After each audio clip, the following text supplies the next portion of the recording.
இனிமே கண்ணை மூடிட்டு கடலை எண்ணெய் வாங்கலாம்.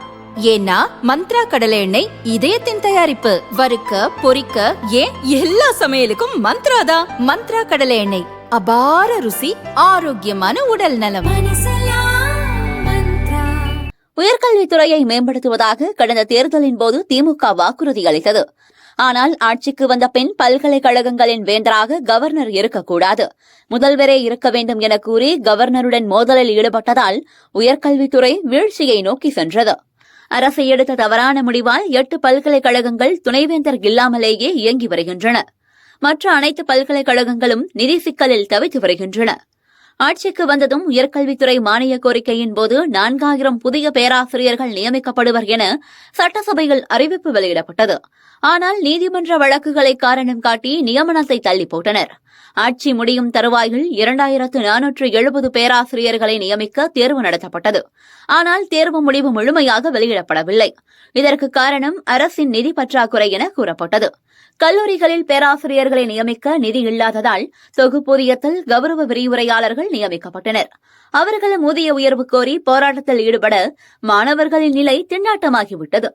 இது மட்டுமின்றி சட்டசபையில் அறிவிக்கப்பட்ட பல அறிவிப்புகள் செயல்பாட்டிற்கே வரவில்லை. அதன் விபரம்: அரசு கல்லூரி ஆசிரியர்களுக்கு முறையான பயிற்சி வழங்கப்படும். இதற்காக கல்லூரி ஆசிரியர் மாநில பயிற்சி மையம் அமைக்கப்படும். மாநில உயர்கல்வி நிறுவனங்களுக்கான தரவரிசை தமிழ்நாடு மாநில உயர்கல்வி மன்றத்தால் வெளியிடப்படும். சென்னைக்கு அருகில் ஆளில்லா வான்கலன் எனப்படும் ட்ரோன் சான்றிதழ் வழங்கும் சிறப்பு பிரிவு 15 லட்சம் ரூபாய் மதிப்பில் நிறுவப்படும். 5 அரசு பாலிடெக்னிக் கல்லூரிகளில் ட்ரோன் பயிற்சி மையங்கள் தலா 50 லட்சம் ரூபாய் மதிப்பில் நிறுவப்படும். சென்னை பெரியார் அறிவியல் தொழில்நுட்ப மையத்தில் ஆன்லைன் நுழைவுச்சீட்டு மற்றும் காட்சி பொருட்களுக்கு QR கோடு மற்றும் வலைதள செயலி 10 லட்சம் ரூபாய் மதிப்பில் செயற்படுத்தப்படும். சென்னை பெரியார் அறிவியல் தொழில்நுட்ப மையத்துக்கு புதிய நடமாடும் அறிவியல் கண்காட்சி பஸ் 80 லட்சம் ரூபாய் மதிப்பில் வாங்கப்படும். கோவை அரசு பாலிடெக்னிக் கல்லூரி, அரசு மகளிர் பாலிடெக்னிக் கல்லூரிகளில் மின்சார வாகன இயக்க மையம் நிறுவப்படும் என இந்த அறிவிப்புகள் எதுவும் நிறைவேற்றப்படவில்லை. சென்னை பல்கலைக்கழக சேப்பாக்கம் வளாகத்தில் 250 மாணவியர் பயனடையும் வகையில் பெண்கள் விடுதி கட்டப்படும் என அறிவிக்கப்பட்டது.